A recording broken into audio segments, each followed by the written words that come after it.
my name is David Margules, and I was a 9/11 responder with the camera. I was one of the few cameramen who were allowed onto the site. Basically, what happened was they said, "David, we want you down here, show to the world what we're doing," and that was through the firemen of the Global Positioning Unit. They wanted us. They wanted for people to see what was actually going down at the site. I got down there basically in the first week, and I basically stayed for on and off for 9 months, documenting the recovery and cleanup effort. My emotional experience of dealing with the aftermath of 9/11 was that I viewed it as a job to be told.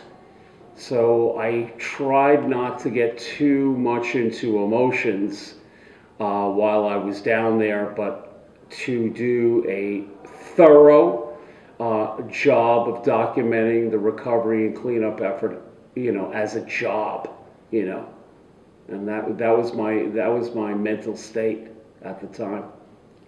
Well, the pictures that I selected, when I was down there, I was just shooting everything that I could see that I thought would capture the spirit of what was going down in the blackness and hollowed ground. My final selection of pictures, took months and years to be able to fine tune what I eventually put in a book, or what was selected by the September 11th Museum and Memorial, where my work is featured, also the White House in 2 different administrations, and the New York Historical Society, which started the whole process of my work being recognized at that level. Yeah, my responsibility as a photographer was at the highest level, because I also knew that I was being entrusted by, the fire department of the Global Positioning Unit and various other people of very, very sensitive conditions. Now, I was stationed at the 10-truck firehouse, and they would basically say to me, "Oh, we are going to be doing an honor guard, and we want you to be able to capture that." Now, an honor guard is when the site is completely halted of any sort of recovery or machinery of that nature, and they take the remains and they put it on a gurney, and everybody stands quiet in honor of the remains, and the remains are brought up the hill into an ambulance, and then shortly thereafter goes directly to the morgue, which was on Church Street, where the cross was being staged at that particular time. So it was I took it at the highest level of responsibility to cover the dignity and also the amazing fact that these recovery workers, what they were doing was basically bringing back the remains to the families. So that was the most amazing thing for me, to be able to capture that dignity, that honor.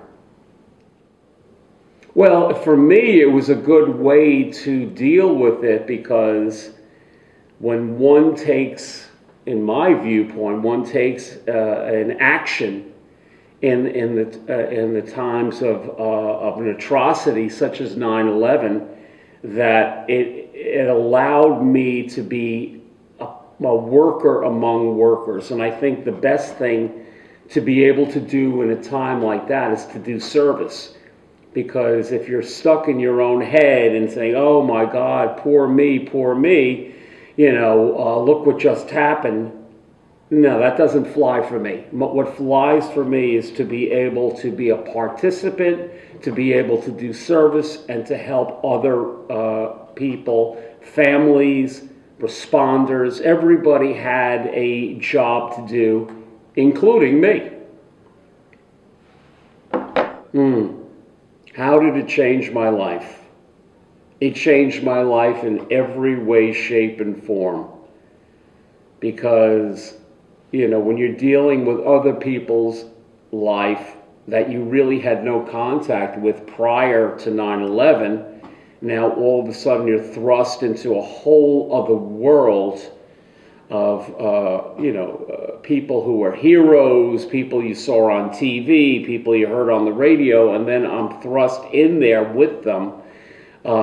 It completely changed my life. And to witness so many people getting sick from the 9/11 toxic dust, that was quite profound, and including myself, who was diagnosed on October 2013 with leukemia. Now I'm one of the sick ones, trying to get better.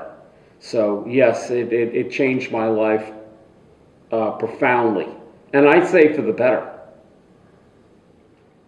I could have predicted this catastrophe. I mean, they bombed the World Trade Center in 1993, and it was only a moment of time before there was going to be another terrorist attack. And we actually that the current administration really didn't have their eye on the ball on that, and we were very vulnerable to an attack. My involvement, I never would have predicted my intense involvement. Is certainly, having ABC News using my work, and then the late Peter Jennings doing a story about myself and the WDC responders who were working down there. You can't plot that out. You can't plan that. That is something that just happens, and when it happens, you better be ready for it. Well, the library of pictures are going to play a very, very important part, especially with my book From Dusk Till Dawn, 20 Years After, because what it does, it documents not only the first 9 months to a year of what I saw with my lens, but I was committed to the 20 years after. That's why the book is called 20 Years After. That documents the recoveries, it documents the funerals, it documents the memorials, the street naming signs, anything that I deemed that was important, I wanted to cover. Now, this book is probably, at this point in time, the most comprehensive book out there, because it compiles all the, what I saw for the first year, and then also 20 years after. So, my face my face was very well known down at the site, and a lot of people were very, very grateful for my volunteerism, because there was no nickel to be had. It was just because I wanted to do service for others. My first book was basically the first year of what I captured down at the site. That came out in 2006.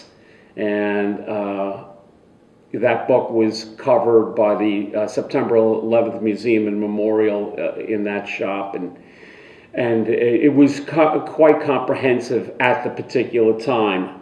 The new book, From Dusk Till Dawn, 20 Years After, covers way more. Even though the book is smaller in stature and size, the amount of photographs could be almost triple to quadruple. So we really put a lot of pictures together on pages and things of that nature. So I would say it's probably way more comprehensive, and certainly as far as books are concerned, probably one that's going to be able to be used in an educational capacity. We also have Hillary Clinton. We met with Hillary Clinton. She's very interested in the book. She has her copies, and we're talking about doing a book signing at the September 11th Museum, possibly in the next in May of 2022. Okay. My closing remarks is this: though I am sick from leukemia, and it is a challenge, and the things that I have to do on a daily basis to keep my health strong, I'm grateful that I did it, and I wouldn't have changed a thing. So that's really it. If one wants to purchase the book, they go from dusktilldawn.com. That's 2 T's and 1 L.